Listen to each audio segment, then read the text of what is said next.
오르탕스 부인네 호텔은 서로 붙은 몇 채의 목욕탕을 개조한 것이었다. 첫 번째 건물은 사탕, 담배, 땅콩, 램프, 심지, 잡화, 양초, 안식향 따위를 살 수 있는 가게였다. 거기에 연접해 있는 네 채는 흡사 합숙소 같았다. 마당 뒤로는 부엌, 세탁장, 닭장, 토끼장이 있었다. 주위에 깔끔하게 다듬은 모래엔 대나무와 배나무가 자라고 있었다. 어디를 가든 바다와 오줌, 똥냄새가 났다. 그러나 이따금 오르탕스 부인이 나타나면 마치 코앞에다 미장원 쓰레기통을 비운 듯이 냄새가 달라지곤 했다.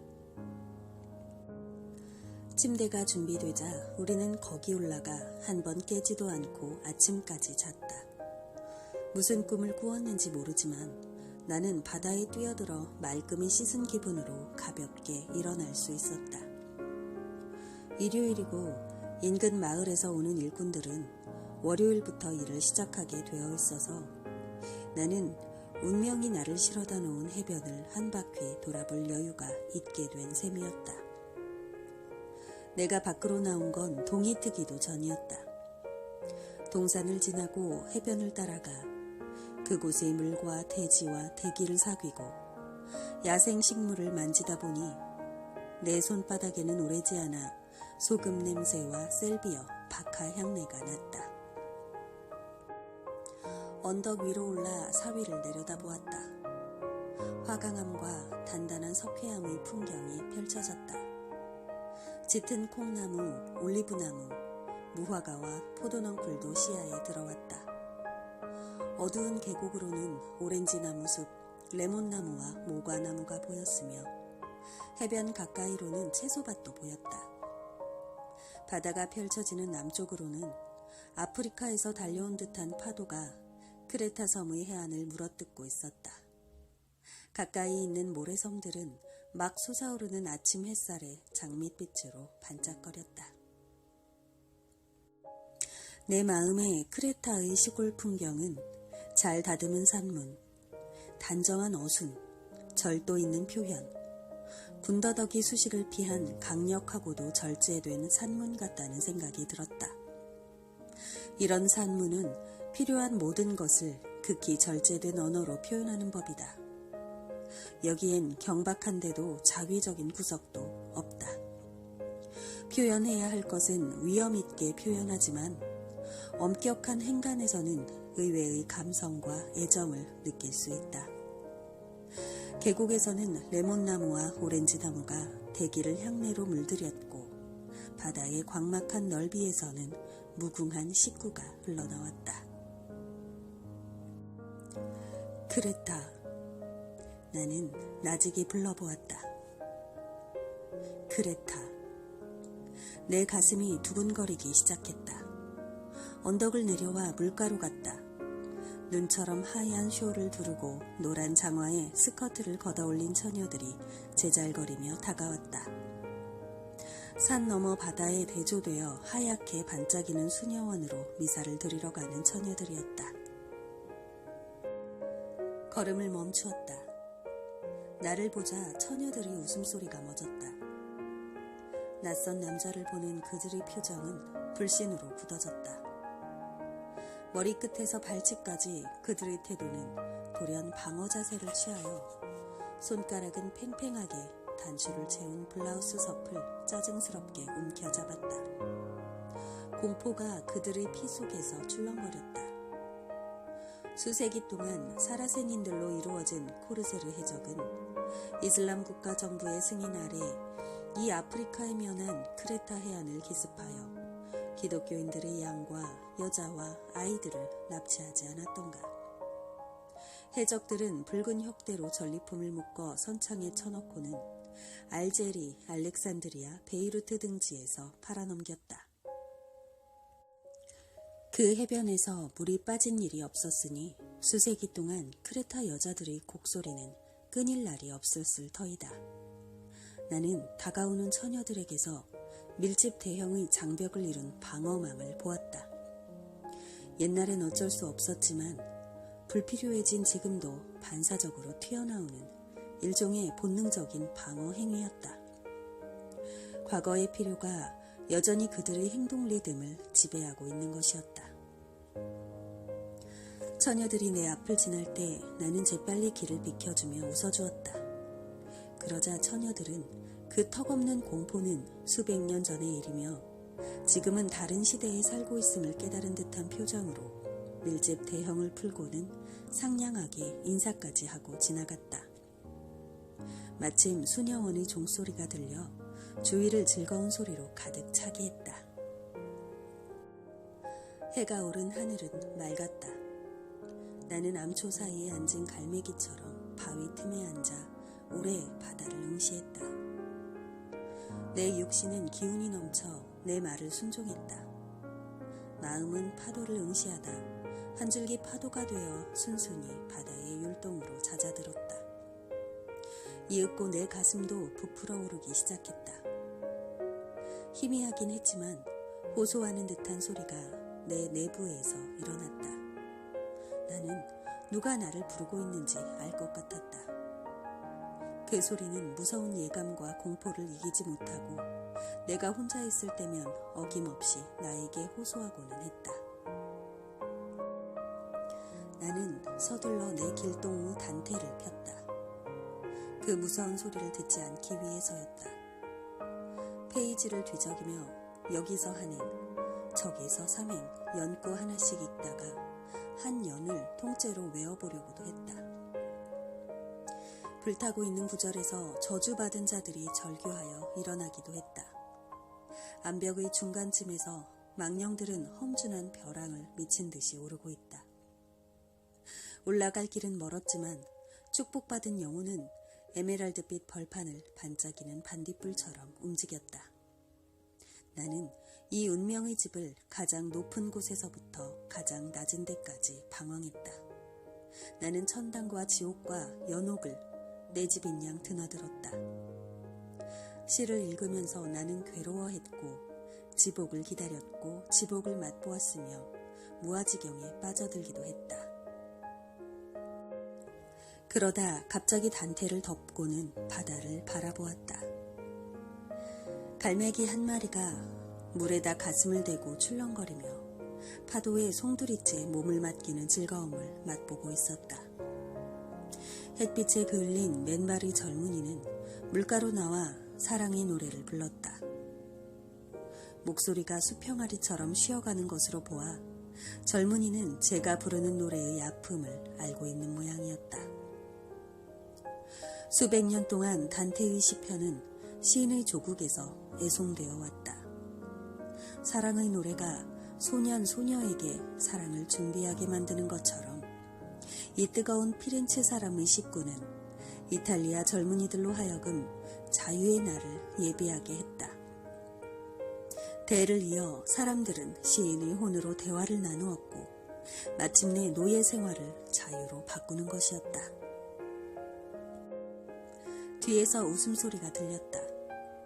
나는 그만 단테의 하늘에서 떨어지고 말았다. 돌아보자 조르바가 뒤에 있었다. 그의 얼굴은 웃음으로 일그러져 있었다. 두목, 참 잘하는 짓입니다. 몇 시간을 찾았어요. 이런 데 계실 줄 누가 알았겠어요.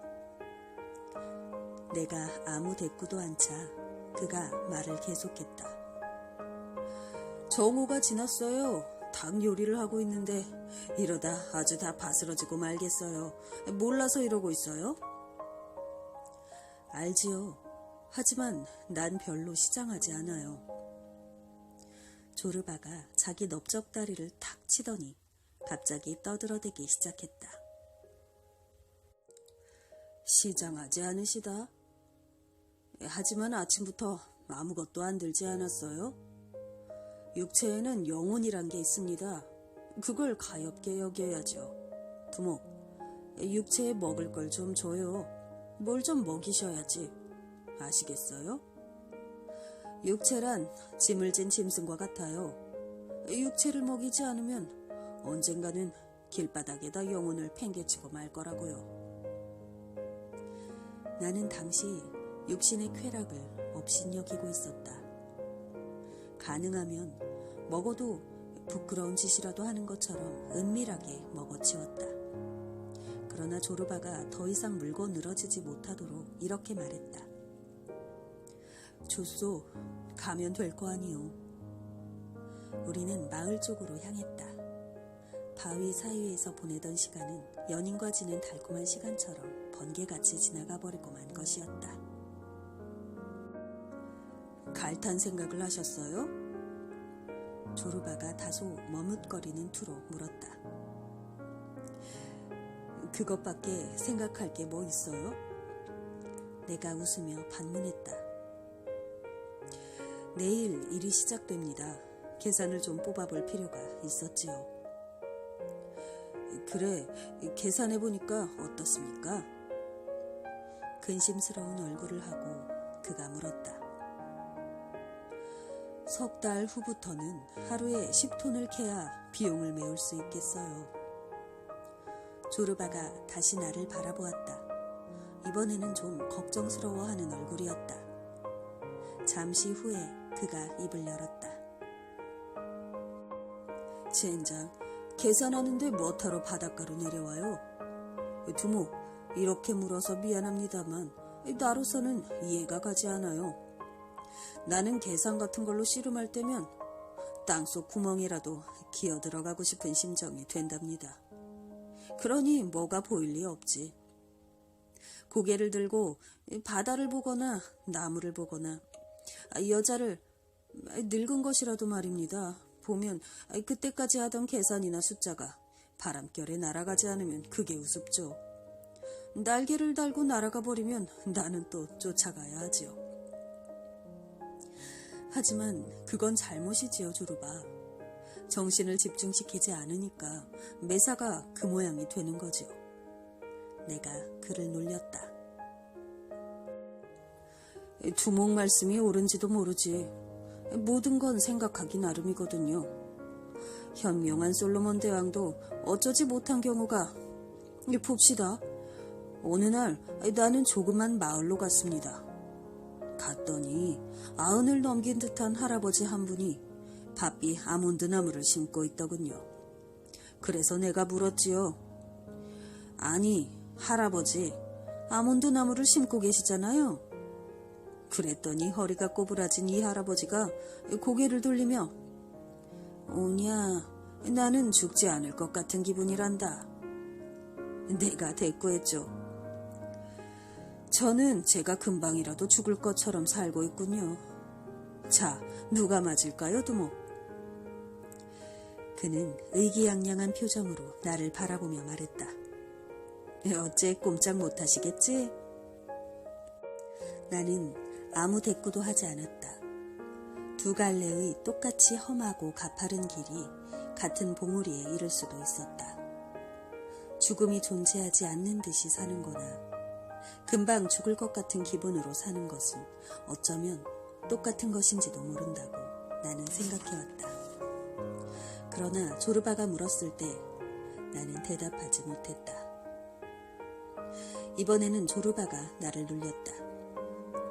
자, 내 말에 반박하지 못한다고 너무 꽁하게 생각하지 맙시다.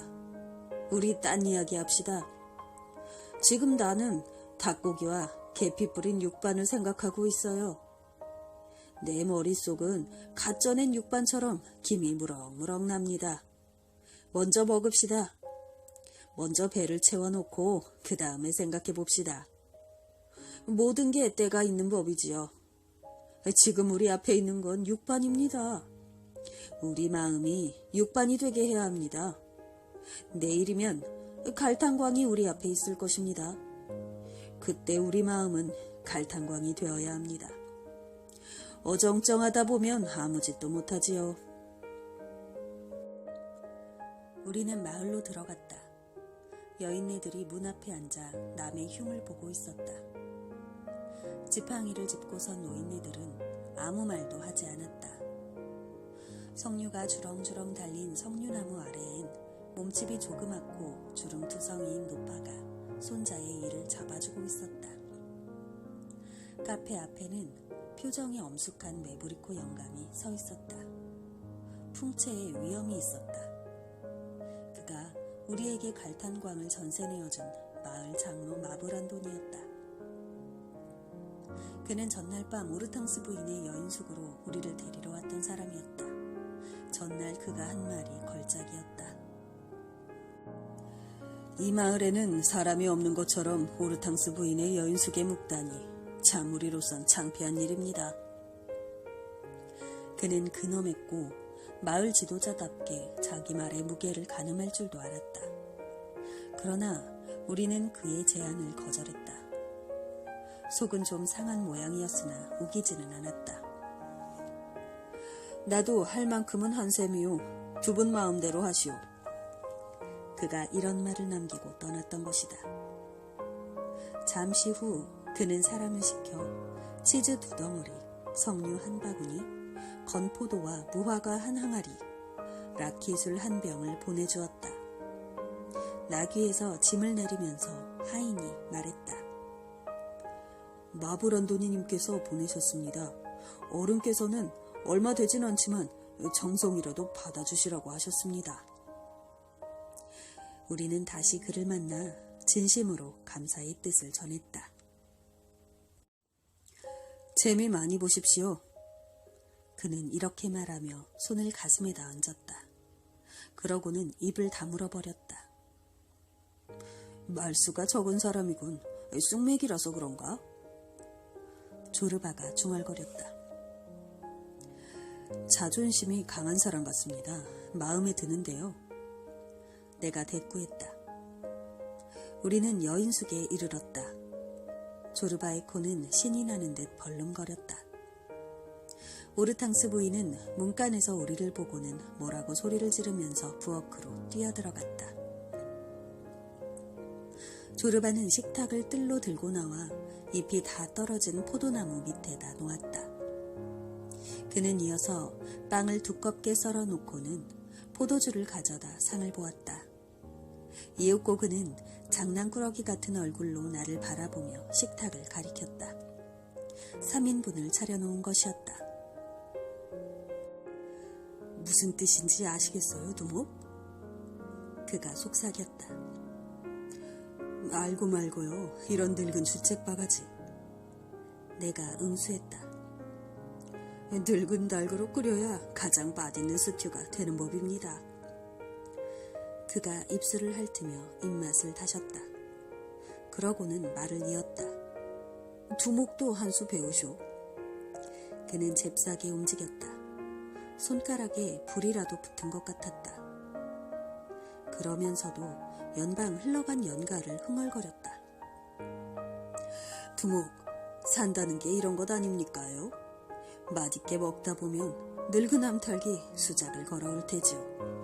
보면 아시겠지만 나는 금방이라도 죽을 사람처럼 이런 짓을 하고 있는 겁니다. 그래야 힘이 펄펄 솟아납니다. 이렇게 해서 나는 늙은 암탉을 먹기 전에는 절대 죽지 않습니다. 식탁이나 차려요. 오르탕스 부인이 명령했다. 부인은 냄비를 들어다 우리 앞에 놓았다. 그러나 부인은 선체 벌린 입을 다물지 못했다. 접시가 3개 놓인 걸 본 것이었다. 기쁜 나머지 얼굴이 빨개진 여자는 조르바를 바라보며 재빨리 조그만 눈을 깜빡거렸다. 소식이 간 모양이군요. 조르바가 속삭였다. 그러고는 더할 나위 없이 공손하게 부인을 돌아보며 말했다. 아름다운 파도의 요정이시여.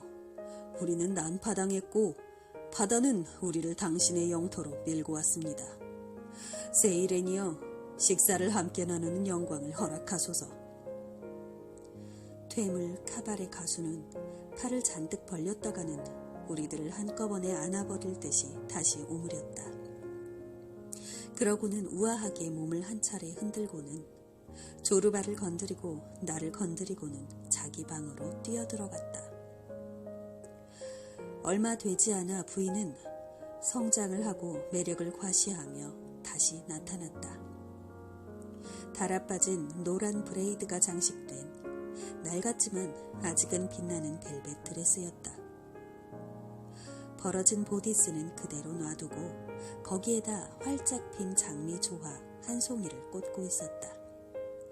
들고 나온 앵무새 3장은 포도넝쿨에다 걸었다. 우리는 우리 둘 사이, 그러니까 조르바 왼쪽, 내 오른쪽에 앉혔다. 3사람은 모두 황홀한 기분이었다. 꽤 오랫동안 아무 말도 서로에게 건네지 않았다. 우리는 영혼이라는 이름의 짐을 지고 다니는 육체라는 이름의 짐승을 실컷 먹이고 마른 목은 포도주로 죽여주었다. 음식은 곧 피로 변했고 세상은 더 아름다워 보였다. 우리 옆에 앉은 여자는 시시각각으로 젊어졌다. 얼굴의 주름살도 사라지기 시작했다. 우리 앞에 걸린 초록 재킷과 노란 조끼를 입은 듯한 앵무새는 고개를 숙이고 우리를 내려다보았다. 앵무새는 마법에 걸린 가엾은 사내, 아니면 초록색과 노란 드레스를 입은 퇴물 카바레 가수의 영혼 같기도 했다.